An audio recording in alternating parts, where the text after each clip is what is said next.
आज जो हमारा टॉपिक है वो है एरे। ठीक है। एरे जो है वो सेकंड डेटा स्टोरेज टेक्निक है। और फर्स्ट जो टेक्निक थी डेटा को स्टोर करने की वो थी वेरिएबल। कि हमने सबसे पहले वेरिएबल सीखा था जो डेटा को स्टोर करने के लिए यूज होता है। और आज जो है हम एरे सीख रहे हैं। और एरे की सबसे पहली बात यही है कि एरे जो है वो सेकंड डेटा स्टोरेज टेक्निक है जो हम सीखने जा रहे हैं। जरूरत क्यों पड़ी? कि मान लीजिए आपको ये कहा गया कि सम ऑफ टू नंबर्स आप करके दिखाइए, तो आपको जरूरत पड़ती है, यू नीड थ्री वेरिएबल्स। कैसे? n1 n2 और टोटल या r जो भी है रिजल्ट के लिए। कि आप दो वेरिएबल्स में जो है डाटा स्टोर करेंगे, तीसरे में रिजल्ट स्टोर करेंगे और उसे डिस्प्ले कराएंगे, तो आपको तीन वेरिएबल की जरूरत पड़ती है। अगर यहां पे आपको यह कहा जाता है कि 10 नंबर्स का सम करके दिखाइए, तो आपको 11 वेरिएबल्स की जरूरत पड़ेगी। अगर 100 नंबर्स का सम करना हो तो 101 वेरिएबल की आपको जरूरत पड़ेगी। तो यानी यहां पर क्या हुआ कि आपका हार्डवर्क जो है वो बढ़ रहा है कि आपको एक ही टेक्निक आती है डेटा स्टोर करने की, और वो है वेरिएबल। और वेरिएबल एक समय पर एक ही वैल्यू स्टोर कर सकता है, ये उसकी नेचर है।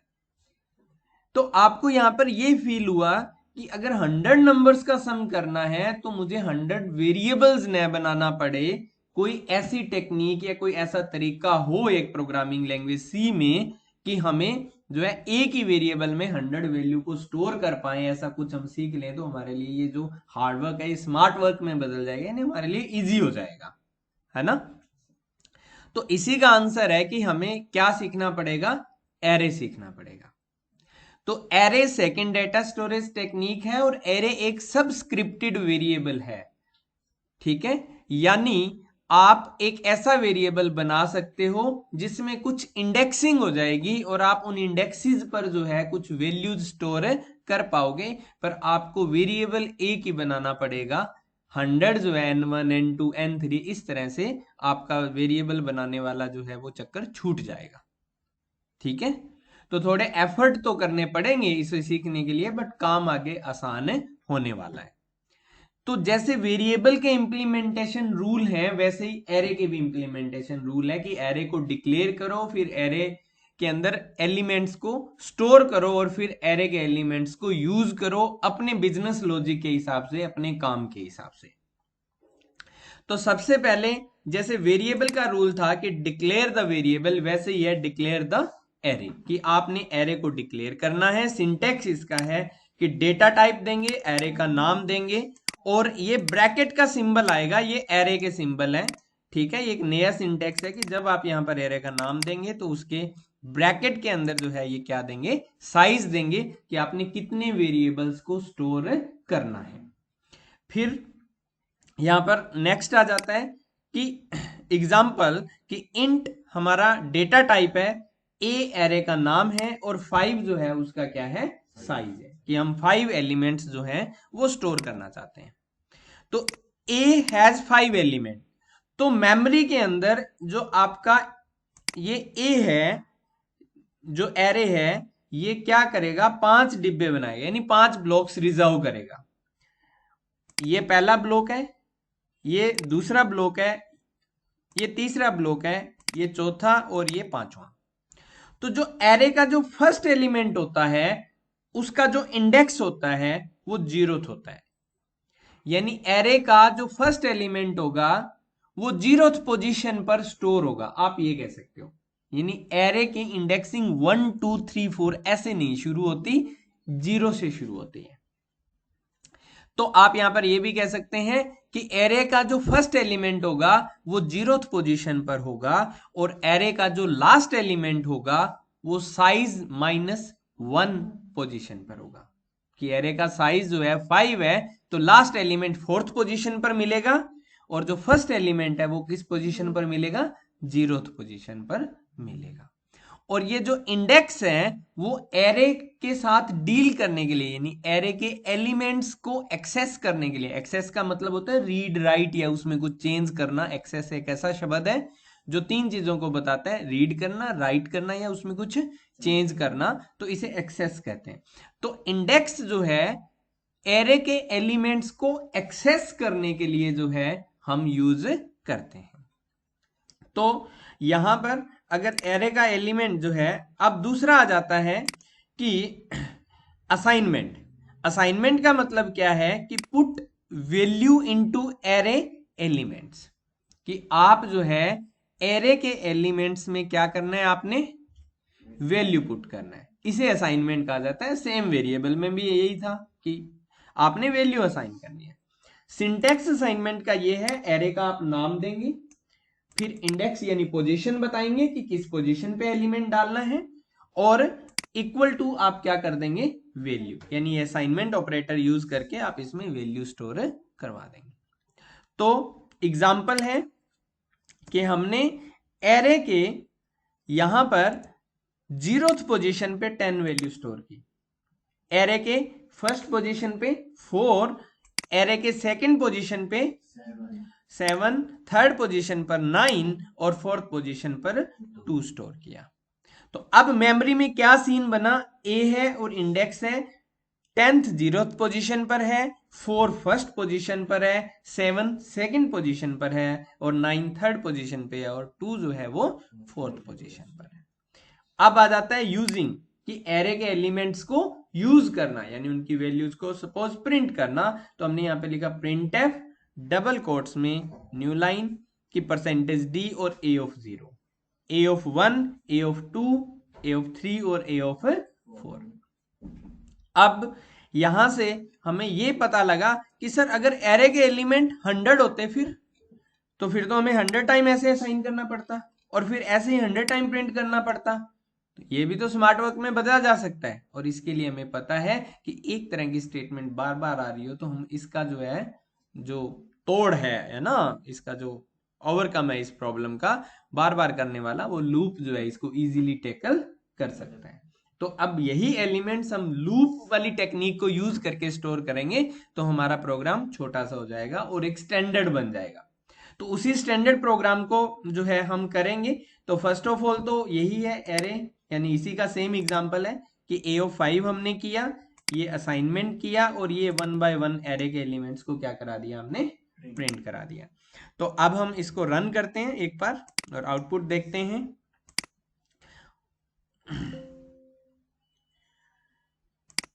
एरर ऑब्वियस ही बात है, क्योंकि हमें जो है जीसीसी कंपाइलर के अकॉर्डिंग जो इस प्रोग्राम को डिजाइन करना पड़ेगा टर्बो सी से, तो कोनियन डॉट हमें हटाना पड़ेगा और जो लास्ट जो स्टेटमेंट है वो रिटर्न जो है वो क्या करना पड़ेगा, 0 करना पड़ेगा। तो अब भी एरर है, क्लियर स्क्रीन बच गया था। तो रन कीजिए।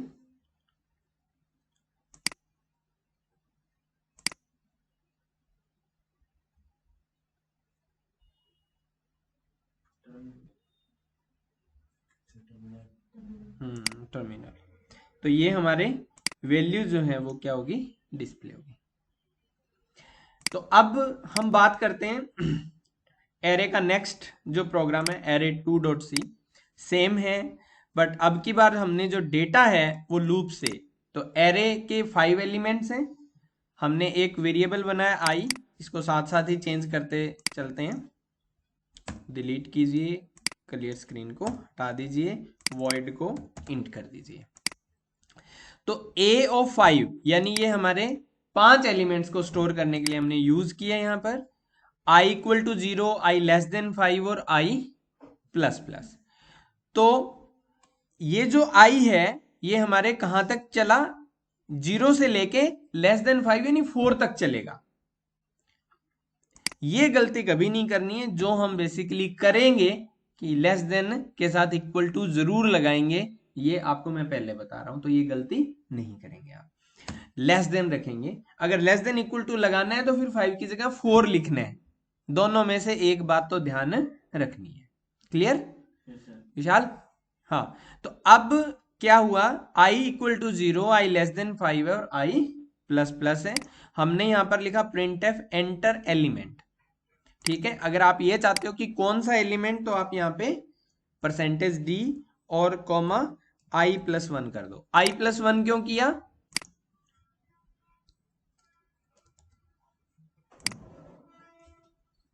वो ये कहेगा enter the zeroth element, but user तो कंफ्यूज हो जाएगा ये जीरोथ क्या है, क्योंकि दुनिया में तो गिनती 1 से शुरू होती है। तो हमारा मैसेज आएगा एंटर एलिमेंट 1, यानी पहला एलिमेंट डालो। दूसरा यानी यूजर को तो यही दिखाएंगे 1 2 3 4, हमें इंटरनल पता है कि हमने 0 से शुरू करना है, तो दिखाने के लिए प्रिंटफ तो दिखाने के लिए यूज होता है, इसलिए हमने आई के साथ क्या कर दिया, एक 1 ऐड कर दिया। स्कैनफ वैसे ही है, ए ऑफ आई को आपने इनपुट कराना है, और हमें पता है कि एंड का सिंबल जो है एड्रेस ऑफ ऑपरेटर, आज हम जानते हैं कि एंड का सिंबल एड्रेस ऑफ ऑपरेटर है, वो लगाना है। तो ड्राई रन करें, अगर आई की वैल्यू 0 है, लेस देन 5 अंदर आए, उसने बोला एंटर द फर्स्ट एलिमेंट, और हमने स्कैन एफ कर दिया यहाँ पर फर्स्ट एलिमेंट। इसी तरह से फिर आई की वैल्यू क्या हुई, 1 हुई, तो एरे के फर्स्ट पोजीशन पे, सेकंड पे, थर्ड पे और फोर्थ पोजीशन पे एक एक करके एलिमेंट स्टोर हो गए। ये हमारा इनपुट का प्रोसेस था। हमें फिर से आउटपुट करने के लिए फिर से लूप लगाना पड़ेगा, और ये जो है हमने यहां पे लिखा यूर एरे एलिमेंट्स आर, ये हमने एक मैसेज दे दिया, और फिर से लूप लगाया i 0 से लेके लेस देन 5 तक, और 1 बाय 1 एक एक करके एलिमेंट को प्रिंट करा दिया। अब की बार यहाँ पे एंड का सिंबल नहीं है, क्योंकि प्रिंट एफ स्टेटमेंट है, स्कैन एफ नहीं है। तो कहने का मतलब कि जब आप एरे के एलिमेंट्स इनपुट करते हो, तो लूप जो है वो 2 बार लगते हैं, एक इन के लिए और एक आउट के लिए, आप ऐसे इसको कंसीडर कर सकते हो। तो अब हम इसको रन करते हैं,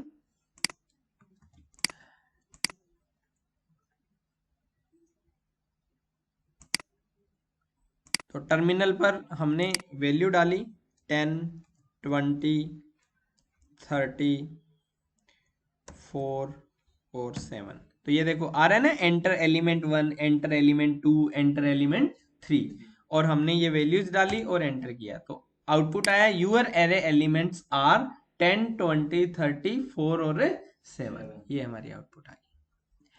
आपके असाइनमेंट्स हैं कुछ, कि enter 10 elements in array and print sum of its element, कि आपने एक एरे में 10 एलिमेंट स्टोर कराने हैं, और उन 10 के 10 एलिमेंट का जो है सम करा के दिखाना है।